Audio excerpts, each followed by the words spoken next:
Friends, I am Harish Demla from accurate fortune astrology. दोस्तों, आज हम बात करेंगे गुरुदेव की वृषभ लगन में सेकंड हाउस की प्लेसमेंट के बारे में।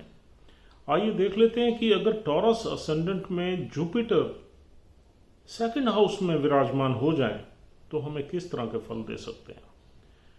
देखिए दोस्तों, जुपिटर एक मारक प्लैनेट है शुक्र के लगन में, और Jupiter is a lord of 11th and 8th house. 11th house neutral house है, 8th हाउस दुष्टाना हाउस है। तो यहां पर दुष्टाना house is more powerful. That's why Jupiter gives the results of 8th house more wherever it sits in Taurus ascendant.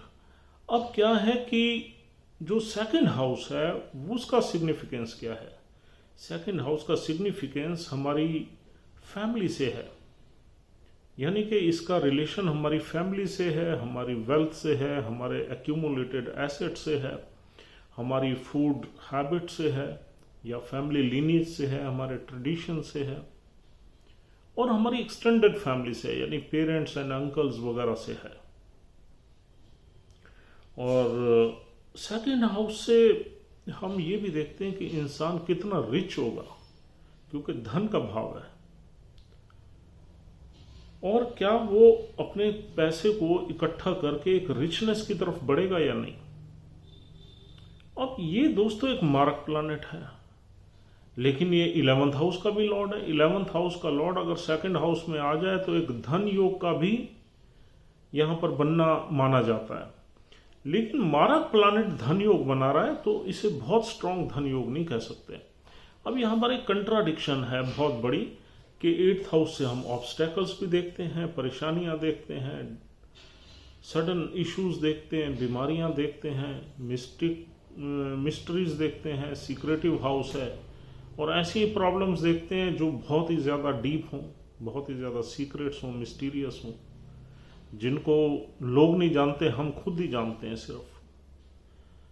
और दूसरा 11th house जो है वो लाभ भाव है, यानी कि गेन्स का घर है, हमारे डिजायर्स का घर है, होप्स विशेस का घर है, और हमारी सिबलिंग्स का घर है, नेटवर्क सर्कल का है, यानी कि काफी कुछ 11th हाउस से हम पॉजिटिव चीजें देखते हैं। लेकिन छोटी मोटी बीमारी भी वहीं से देखते हैं हम। 8th हाउस से लंबी बीमारी और 11th हाउस से छोटी बीमारियां देखते हैं।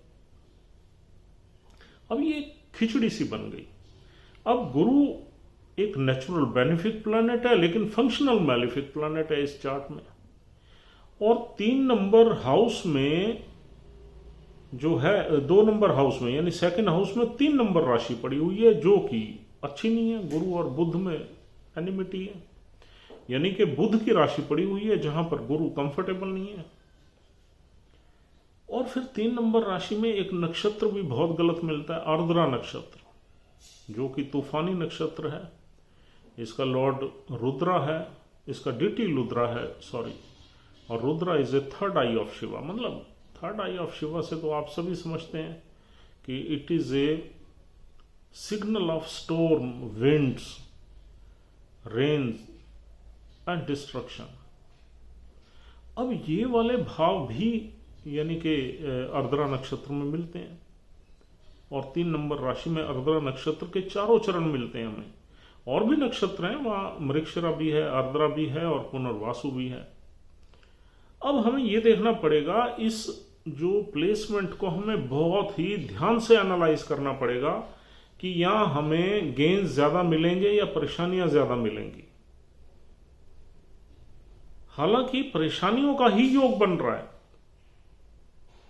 लेकिन फिर भी लाभ भाव का स्वामी भी तो है गुरुदेव, और फिर सिग्निफिकेटर सेकंड हाउस का गुरुदेव ही है।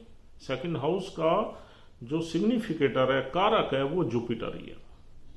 तो यहां दोनों तरह के भाव हैं। आपको ये बहुत ही क्लोजली एनालाइज करना पड़ेगा कि गुरु यहां पर शुभ फल कितने दे रहा है और अशुभ कितने दे रहा है। तो आइए देख लेते हैं। देखिए दोस्तों, सबसे पहले आपने ये देखना है कि यहां पर फल क्या मिल सकते हैं। फिर हम देखेंगे कि किस चार्ट में, यानी आपके चार्ट में क्या फल मिल रहे हैं और दूसरे किसी के चार्ट में क्या फल मिल रहे हैं। हर चार्ट एक डिस्टिंक्ट चार्ट है, हर चार्ट में अलग फल मिलते हैं। That depends on the nakshatra in which Jupiter is placed and the placement of lord of nakshatra and other planets also. एक प्लैनेट का खेल नहीं है, लेकिन हम तो एक एक प्लैनेट को डिस्कस कर सकते हैं ना आपके साथ। तो अब यहां पर सबसे पहले आपने ये देखना है कि यहां पर जुपिटर आपको आपकी फैमिली में एक इनकम तो रखेगा ही रखेगा। Your family will earn A income, it will have a income, कुछ ना कुछ गेन्स उसको मिलेंगे ही मिलेंगे। लेकिन उन गेन्स के साथ झंझट, परेशानियां, प्रॉब्लम्स, मिस्ट्री, सीक्रेट्स, ये सारी चीजें मिलेंगी। फैमिली में फैमिली की वेल्थ ऊपर नीचे हो सकती है, यानी कि कभी फैमिली की वेल्थ अच्छी है, कभी खराब हो गई, अचानक कोई प्रॉब्लम आ गई, कभी फैमिली में बीमारी पे खर्चा हो गया, बीमारियां आ गई, कभी सडन इश्यूज आ गए, कभी कोई और एक्सीडेंट हो गया, किसी भी तरह की कोई इवेंट हो गई जिससे आपका पैसा खराब हो गया। और यहां पर लेकिन एक इनकम का योग तो बनेगा, क्योंकि गुरु 11th हाउस का भी लॉर्ड, लाभ भाव का योग बनेगा। Family will earn A income, लेकिन उस इनकम की अर्निंग के पीछे जो कॉस्ट देनी पड़ रही है वो बहुत ही ज्यादा हैवी है। यानी कि the native has to go under many obstacles, many problems, many disturbances, many sudden issues. और यहां पर 11th हाउस से हम देखते हैं हमारे बड़े सिबलिंग्स, तो कहीं ना कहीं बड़े सिबलिंग का भी सपोर्ट हो सकता है इस फैमिली को फाइनेंसेस में। लेकिन ये अगर अच्छे नक्षत्र में है, अगर बुरे नक्षत्र में है तो इंटरफेरेंस हो सकती है और फैमिली के यानी कि वेल्थ को वो खराब कर सकता है, बड़ा भाई या बड़ी बहन। और 11th हाउस से हमारा नेटवर्क सर्कल मिलता है, तो नेटवर्क सर्कल इस इंसान का यानी कि समझदार लोगों का होगा। लेकिन ये समझदार लोग थोड़े से सीक्रेटिव हो सकते हैं, थोड़े से मिस्टीरियस हो सकते हैं, थोड़े से हिडन हो सकते हैं इनकी नेचर, और जरूरी नहीं कि ये जो हैं वो आपको सामने से पेश आए। और दोस्तों 11th हाउस से हम देखते हैं हमारी इच्छाएं कितनी पूरी होंगी। अगर ये जुपिटर अच्छी डिग्निटी में है तो हमारी इच्छाएं काफी पूरी भी होंगी यहां पर, लेकिन हमें परेशानियां भी काफी मिलेंगी। किस तरह की परेशानियां मिलेंगी वो हम अभी बताते हैं आपको। देखिए, इच्छाएं तब पूरी होंगी हमारी जब ये जुपिटर जो है किसी ऐसे नक्षत्र में बैठा हुआ है जिसका लॉर्ड बहुत अच्छा बैठा हुआ है। और परेशानियां किस तरह की होंगी, यहां बैठा हुआ जुपिटर छठे घर को देखता है 5वीं दृष्टि से। तो छठा घर जो है वो डेट्स का है, लोन्स का है, लिटिगेशन का है, डिस्प्यूट्स का है, कोर्ट केसेस का है, बीमारी का है। तो ये झंझट रहेंगे फैमिली में। लोन्स रह सकते हैं, पैसा तो रहेगा लेकिन उसमें लोन्स कंपोनेंट रह सकते हैं। आदमी को जब भी परेशानी होगी वो लोन को उठा लेगा, कहीं से पैसा ले लेगा, पैसा उसके पास रहेगा लेकिन लायबिलिटीज में दबा रहेगा, परेशानियों में दबा रहेगा, लोन की रिपेमेंट या इंटरेस्ट पेमेंट्स में दबा रहेगा। और ऑब्स्ट्रक्शंस रहेंगी डेली लाइफ में, रोजमर्रा जिंदगी में काफी ऑब्स्ट्रक्शंस रहेंगी फैमिली। अब फैमिली परेशान है तो ये नेटिव भी परेशान है। और दूसरा दोस्तों, ये इसकी अपनी एक्यूमुलेटेड वेल्थ का भी तो हाउस है, तो यहां पर कहीं ना कहीं वेल्थ आदमी के पास थोड़ी बहुत हो सकती है, लेकिन उसमें लोन कंपोनेंट बड़ा होगा। डिस्प्यूट्स हो सकते हैं। अगर यहां पर छठे घर का स्वामी भी बिगड़ जाए, यानी कि छठे घर में यहां पर 7 नंबर राशि है और शुक्र का ही लगन देख रहे हैं, अगर शुक्र भी छठे घर में जाके बैठ जाए या 8वें में बैठ जाए या 12वें में बैठ जाए, हालांकि 12वें में एग्जॉल्टेड माना जाता है काल पुरुष कुंडली में, यहां पर मंगल की राशि है, तो भी यहां पर इंसान डेट्स वगैरह से बहुत परेशान रहेगा। अब दूसरी चीज मिलती है डिसीजेज। यहां पर परिवार में कुछ न कुछ हेल्थ रिलेटेड इश्यूज भी रह सकते हैं। तीसरी चीज है लिटिगेशन। लिटिगेशन तब रह सकते हैं जब यहां पर मंगल भी वीक हो, यानी कि डेबिलिटेटेड मंगल आ जाए तो प्रॉपर्टी से रिलेटेड डिस्प्यूट्स वगैरह रह सकते हैं, परिवार में डिस्प्यूट्स रह सकते हैं, भाई बहनों से डिस्प्यूट्स रह सकते हैं। अगर सातवें और छठे घर का कारण बन गया, मतलब आपस में लिंक बन गया, यानी कि शुक्र और मंगल, शुक्र नीच का आ गया या मंगल भी अगर अफेक्ट हो गया, यानी कि 7th हाउस भी कहीं मैलेफिक इफेक्ट के अंडर आ गया, तो यहाँ फिर उसको पर्सनल लाइफ में बड़ी दिक्कतें रहेंगी और वहां पर लिटिगेशन भी चल सकता है। एक तो गुरु की मार, दूसरा छठे और सातवें घर का जो मेल है या सातवें और आठवें घर का जो मेल है या एक्सचेंज है, उसमें भी दिक्कत। तो अब यहां पर ये जो डिस्कशन है, इसलिए मैं आपको इसकी प्रोबेबिलिटीज बता रहा हूं ताकि आप एनालाइज करने में आपको आसानी हो। यहां पर बुध की राशि में गुरुदेव बैठे हुए हैं, बुध की प्लेसमेंट देखनी बहुत जरूरी है। अगर बुध मजबूत है तो ये इस घर को कम खराब कर पाएंगे गुरुदेव। अगर बुध ही वीक है, यानी डेबिलिटेट हो गया, 11th हाउस में आ गया, तो ये घर पूरा बिगड़ जाएगा। अब यहां पर अगर बुध अच्छा है, यानी कि अच्छा बुध कहां हो सकता है? अच्छा बुध 5वें घर में बैठा हुआ है, चौथे घर में बैठा हुआ है, 7वें में है, 9वें में है, 10वें में है, तो अच्छा बुध हो गया। 11वें में डेबिलिटेट हो जाएगा। तो जब बुध अगर स्ट्रांग है तो फिर यहां पर हम कुछ अच्छी चीजें, अच्छे गेन्स, फाइनेंशियल प्रॉफिट्स वगैरह देख सकते हैं,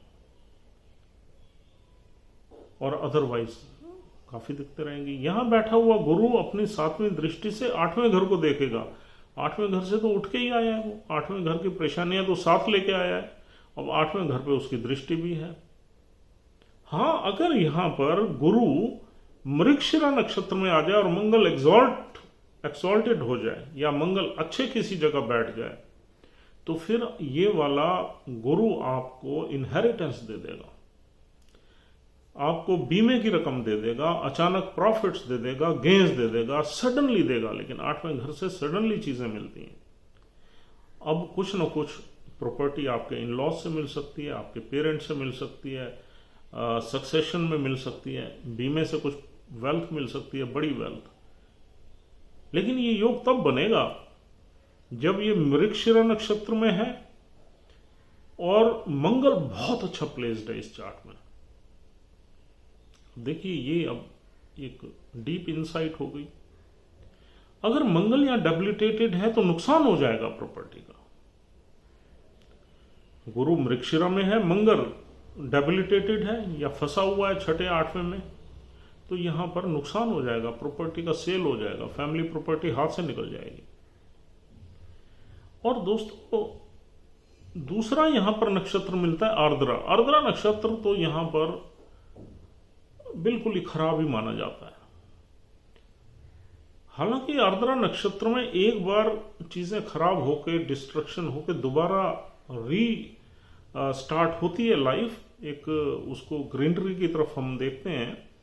लेकिन आर्द्रा नक्षत्र में जो शेड्स ज्यादातर प्रैक्टिकली हमने देखा है वो इनस्टेबिलिटी की ज्यादा है। कुछ ना कुछ ऊपर नीचे चीजें काफी होती रहती हैं, क्योंकि यहाँ शेड्स जो हैं वो तूफान के हैं, स्टॉर्म के हैं। तो आर्द्रा नक्षत्र में अगर गुरुदेव बैठे हुए हैं, एक तो राहु का नक्षत्र है जिसकी गुरुदेव से बनती नहीं है, और दूसरा नक्षत्र भी खराब है। तो राहु कहीं भी बैठे हों, चाहे इवन एग्जॉल्टेड साइन में ही बैठे हों, लेकिन ये यहां पर आर्द्रा नक्षत्र में खराब ही फल मिलते हैं, जैसा कि हमने प्रैक्टिकली सैकड़ों कुंडलियों पे देखा है। और तीसरा नक्षत्र यहां मिलता है पुनर्वासु, जो गुरुदेव का अपना नक्षत्र है।